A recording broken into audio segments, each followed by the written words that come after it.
du lundi au vendredi à 21h sur People 24. Le principe de l'émission, c'est très simple. C'est vous, chers amis téléspectateurs, vous venez sur le plateau et vous nous parlez de ce que vous avez vu dans les médias, dans l'actualité télévisée ou dans des faits divers, ce que vous voulez. En tous les cas, le rédacteur en chef de notre émission, c'est vous, chers amis téléspectateurs, comme l'ont fait toutes les personnes qui sont ici présentes autour de la table. Et que je vous rappelle, il y a la charmante Elodie qui est là, qui vient de Marseille. À côté d'Elodie, elle est là, c'est une chanteuse, elle s'appelle Elsie, on adore ce qu'elle fait à People 24, on l'applaudit bien fort. À côté de Elsie, vous allez la découvrir dans quelques instants, elle s'appelle Maëva, elle est là. Elle est fan de télé-réalité, elle souhaite faire de la télé-réalité d'ailleurs. Juste face à Maëva, elle est là, elle s'appelle Cyrielle, elle est avec nous. À côté d'elle, vous le connaissez, Vincent Roncelli, mon acolyte, et juste à côté, Alison Glado qui est avec nous et qui est également chanteuse et qui a une voix. Écoutez, ça, vous allez voir, on va vous remettre les liens des différents artistes ici présents en fin d'émission. Vous allez voir, ce sont des artistes qui ont vraiment beaucoup de talent et que vous devez en tous les cas découvrir immédiatement. Nous allons nous intéresser à la charmante Maëva qui est là, qu'on applaudit bien fort. Alors Maëva, vous avez adressé à People 24 une vidéo parce que vous voulez faire de la télé-réalité. Eh bien, nos téléspectateurs vont découvrir immédiatement cette vidéo. Bonjour People 24, je m'appelle Maëva, j'ai 21 ans, je vis dans le département de Seine-Maritime. Alors mon émission de télé-réalité préférée, je dirais que c'est Les Anges parce que chaque personne a sa personnalité différente.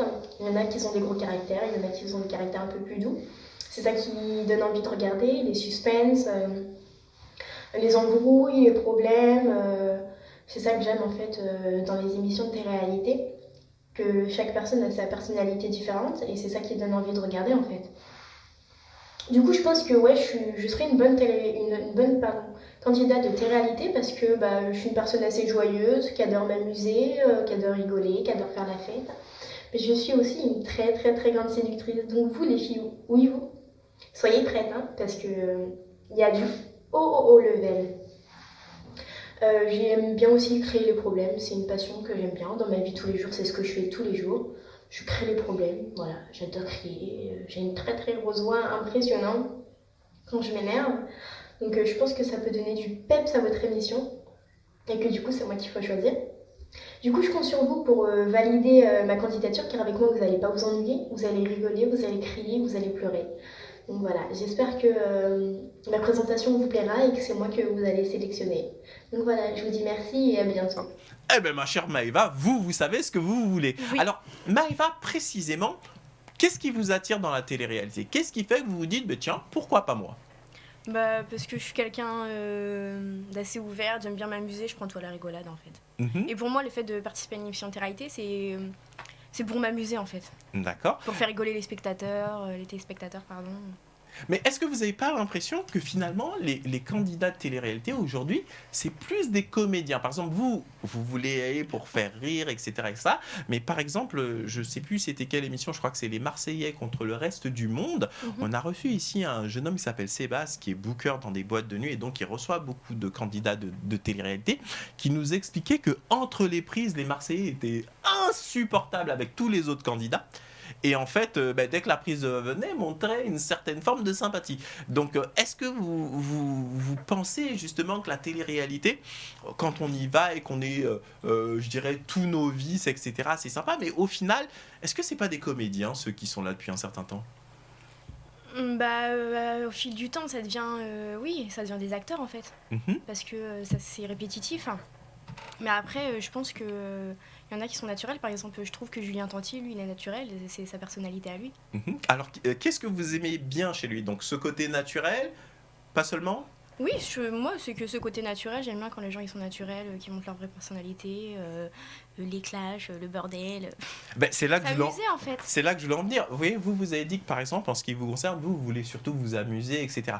Mais est-ce que aujourd'hui, pour être un bon candidat de télé-réalité, il ne faut pas plutôt, au contraire, aimer les clashs, rentrer dans les gens ? Ah, d'accord. Donc, derrière son petit air toute sympathique, en fait, les clashs, c'est votre truc aussi. Oui, j'adore. C'est moi, les petits potins, j'adore, franchement, j'adore. Bon. C'est un truc qui je sais pas, j'aime bien créer les problèmes. La petite commère. Ouais, c'est ça en fait. Je suis la petite fouine qui fait les problèmes, j'adore. D'accord, bah écoutez, en tous les cas, chers amis téléspectateurs, n'hésitez pas à réagir sur les réseaux sociaux. Vous nous dites ce que vous pensez de Maëva et de son profil. Est-ce que pour vous, elle ferait une excellente candidate de télé-réalité? On va demander l'avis à nos amis téléspectateurs et n'hésitez pas, hein, si vous voulez voter pour Maëva, vous votez dans le i de la télé-réalité. Vous avez la possibilité également de voter pour ces futurs candidats, on l'espère pour eux, d'émissions de télé-réalité. Sachez en tous les cas que la chaîne People 24 va produire un certain nombre d'émissions de télé-réalité et nous recevons comme ça de temps en temps des candidats et derrière, eh bien, on sélectionnera un certain nombre d'entre eux pour faire partie de ces émissions de télé-réalité. En tous les cas, merci beaucoup Maëva d'être venue aujourd'hui, de vous être présentée aux téléspectateurs et c'est les téléspectateurs qui vont décider. On vous applaudit bien. Très bien, ben, immédiatement je vais donner la parole à une autre personne, à Cyrielle. Cyrielle, de quoi vous aimeriez nous parler aujourd'hui? Alors ouais, c'était de deux charmantes petites aristocrates qui balancent leurs bêtises. Lors d'une émission, du coup, sur France 2, qui est passée donc avec... Alors c'était quelle émission? Ça commence aujourd'hui, D'accord. avec Christine Bollard. Voilà. Donc voilà, tout simplement. Donc en fait, c'était quoi le concept? En fait, elles étaient dans l'émission, c'est deux jeunes femmes aristocrates et elles font plein de bêtises, si j'ai bien compris. C'était une Avec vidéo. leur mère. Voilà, C'était c'est ça. avec leur mère. Alors précisément, comment c'est? Il y a des images qu'on peut voir éventuellement? Bien sûr. Eh bien écoutez, on va regarder ça immédiatement pour se faire un petit... Elles sont très charmantes ces deux petites, mais bon, comme on peut pas passer tout l'extrait, Vincent, racontez-moi exactement ce qui s'est dit. Bah, ce qui se passe, c'est que quand on vous dit quelle a été la plus grosse bêtise quand t'étais enfant, éventuellement tu peux dire bon, j'ai fumé une cigarette ou j'ai peut-être volé dans un magasin, bon, même s'il faut pas le faire éventuellement, mais là, non, là, apparemment, visiblement, leur plus grosse bêtise c'était de se cacher derrière un arbre et de faire ouh. Alors là, elles sont encore ados, donc j'ai un petit peu peur à l'âge adulte de qu'est-ce que ça va donner. Peut-être une Paris Hilton du coup qui va se dévergonder parce que apparemment c'était une grosse bêtise. Mais c'était assez drôle puisque vraiment, comme tu disais, elles sont parfaites, carrées, les beaux cheveux, la petite robe, vraiment la tout va princesse, bien. quoi, C'est pas du tout des filles du 9-3 ou C'est ça. Bon, en tous les cas, ça a mis de la bonne humeur sur le plateau. C'était plutôt sympa comme émission. Immédiatement, un petit jingle et on continue immédiatement nos débats dans le tribunal de la télé. C'est parti.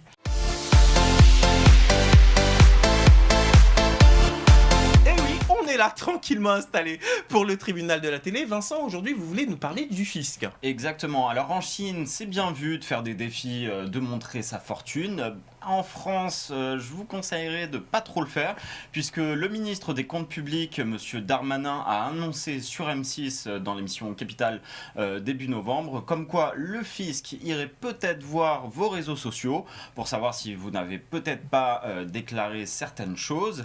Alors comment ça va se passer concrètement? C'est Bercy qui va mettre en place un algorithme. Un algorithme, qu'est-ce que c'est?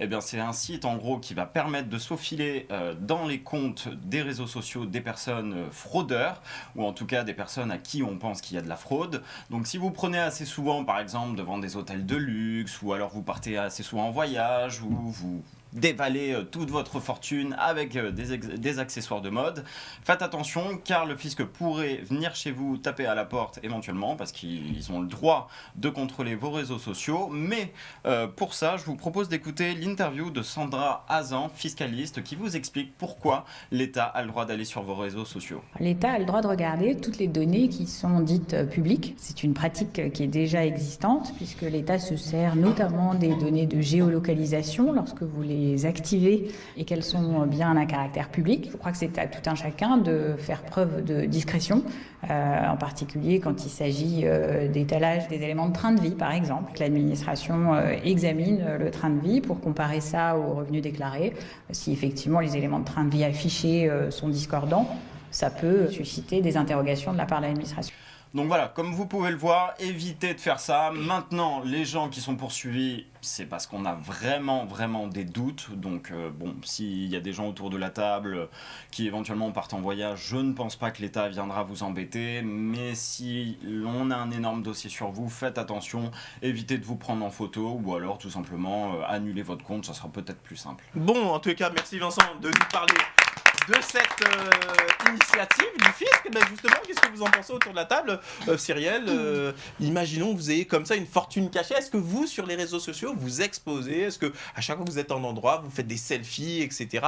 et vous le montrez? Ah, Vincent, vous vouliez rajouter quelque chose? Juste à dire pour les fraudeurs qui n'ont rien déclaré, si vous avez déclaré et que vous mettez en scène et en avant sur les réseaux sociaux, là il n'y a aucun problème. C'est vraiment si on sent que vous déclarez rien et qu'on voit plein de Oui, mais richesses. quelque part, qu'est-ce que fait l'État? Ils ne font que s'engouffrer dans ce dont Dans on une parlait brèche. en début d'émission, c'est-à-dire que les gens qui exposent tout, etc. Est-ce que vous, Cyrielle, vous avez tendance justement à faire des selfies à chaque fois que vous êtes à un endroit donné, à tout montrer, et un jour le fisc ne vient pas frapper comme ça à votre porte? Alors pour l'instant, il peut venir frapper, il n'y aura rien à chercher.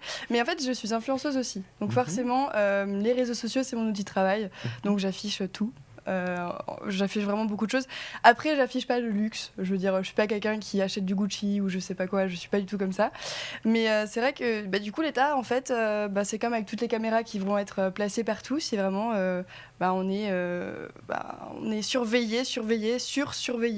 Et je trouve ça un peu dommage. En fait, on n'est plus du tout libre de nos moyens, quoi. D'accord. Elsie, est-ce que vous-même, cette initiative du fisc, elle vous semble scandaleuse, normale? Dites-moi. Moi, je trouve ça marrant parce que c'est peut-être un moyen aussi de mettre la mettre un peu à l'envers à l'État, parce que les réseaux sociaux sont aussi faits pour sublimer notre vie et se donner une image, surtout sur Instagram, Qui ne correspond pas à la réalité. Qui ne correspond pas finalement. du tout à la réalité. Parce que j'ai eu l'occasion de rencontrer des gens dans la vraie vie qui sont sur Instagram, qui ont peut-être 20 000 followers, 30 000 followers, et au final qui dans la vraie vie, y a personne, quoi. D'accord. Donc ils vont toquer aux portes peut-être pour rien des fois. Elsie, elle soulève un vrai problème, hein. C'est que souvent sur les réseaux sociaux, effectivement, on se sublime une vie. C'est un rôle. D'ailleurs, les candidats de télé-réalité, ma chère Maëva, il y en a beaucoup, on se rend compte que sur les réseaux sociaux, ils exposent une certaine fortune qui n'est pas la leur. Qu'est-ce que vous en pensez, vous, de ce phénomène, justement, de tout exposer comme ça sur les réseaux sociaux? J'aimerais d'abord avoir une question. Je voulais savoir, du coup, les personnes qui vont sur leur compte, c'est des personnes qui suivent déjà, en fait, ou pas? Oui, mais clairement... En fait, Allez-y, clairement, c'est que prennent au hasard. ils ont des doutes pour ces personnes. ça, C'est-à-dire la que fraude. si on voit que c'est une personne qui déclare pas énormément et qu'au final cette personne part assez souvent en voyage, qui montre beaucoup du luxe, ils vont aller voir son compte en fait directement. S'ils ont vraiment un doute, ça c'est de la recherche, c'est l'algorithme comme je disais, de la mise en place. Et Mais après, c'est un peu n'importe quoi, je trouve, parce qu'en fait... L'idée rapidement, Maëva, c'est de comparer entre la déclaration dans la fiche d'impôt exactement, et c'est le ça. niveau Je de suis vie. d'accord, mais... Donc effectivement, s'ils s'aperçoivent que le niveau de vie est Mais en c'est décalage trompeur. total Non, mais je suis d'accord. avec... Surtout, ça serait un manque à gagner pour l'État aussi. Oui, je suis Donc, d'accord, ça- mais par exemple, ça peut être aussi une personne qui a économisé pendant un an et qui peut partir par exemple, à Dubaï et prendre des hôtels à je sais pas combien. Ça va Oui, rien mais dire. encore une fois, Maëva, attention, comme le dit Vincent, Voilà. ils y vont, en règle générale, le fisc, hein, quand ils y vont, c'est qu'ils ont C'est quand qu'il même y a un une- Les minimum filous, ils le d'éléments savent. qui leur permettent de se dire, tiens, est-ce qu'il ne faudrait pas aller vérifier tout ça? Alison, vous pensez quoi de cette démarche du fisc qui consiste à aller comme ça fliquer les réseaux sociaux? Et très, très honnêtement, je pense que toute personne devrait être honnête, mais je pense qu'on est tous malhonnêtes à petite ou grande échelle, mais on ne veut pas vraiment le dire et on n'a pas envie que ce soit diffusé à la télé. Elle n'a pas tort, Alison, elle n'a pas tort dans ce qu'elle dit. Vous vouliez rajouter quelque chose, Élodie, sur ce débat? Comme vous disiez tout à l'heure, les réseaux sociaux, on peut très bien montrer qu'on est très aisé, très ci, très là, mais c'est qu'une image, quoi. Et des fois, les vrais riches ne montrent rien. Donc, Beaucoup. voilà, ne montrent rien, et du coup, c'est très trompeur. En fait, je ne sais pas comment ils font pour se baser vraiment... Moi, je trouve ça, tout est illusion, en fait, via les réseaux C'est un rôle, sociaux. quoi. Parce qu'on est vraiment C'est- fliqué, on quoi. sait pas si, Vraiment, la vie, en fait, on sait pas, on sait plus. Et ben, du coup, avec les réseaux sociaux, les gens se donnent finalement une vie Oui, qu'ils n'ont pas, exactement. quelque part. C'est ça. On C'est est le tous fameux comédiens, quart quoi. d'heure de gloire, quelque part. Maëva, vous vouliez rajouter quelque chose? Mais je voulais aussi, par exemple, eux aussi, parfois, ils doivent de l'argent à des personnes. Est-ce qu'ils ont créé un site aussi pour les personnes à qui ils doivent de l'argent? Elle n'a pas tort, Maëva, parce que c'est vrai que l'État, quand il doit de Par contre, l'argent, ils veulent gratter, c'est ils un le peu font, long ils de trouvent se le une faire. solution, C'est mais vrai. quand ils C'est doivent de vrai. l'argent à d'autres personnes, C'est ils vrai. l'oublient, quoi. Bon, suis en pas tous les d'accord. cas, oui, mais l'initiative de l'État, elle est quand même assez normale, parce que vous l'avez certainement vu ces derniers temps, l'État a récupéré beaucoup d'argent de par toutes les personnes qui fraudaient le fisc. Oui. Effectivement, la politique, comment dire, de répression est devenue beaucoup plus sévère. Effectivement, les personnes qui ne déclaraient pas ce qu'elles avaient fraudé risquaient désormais des peines qui devenaient de plus en plus conséquentes. Bon, quoi qu'il en soit, en tous les cas, merci Vincent d'avoir mis ce sujet à débat. Immédiatement, c'est la pub sur People 24 et on se retrouve juste après pour la suite de notre émission. C'est parti.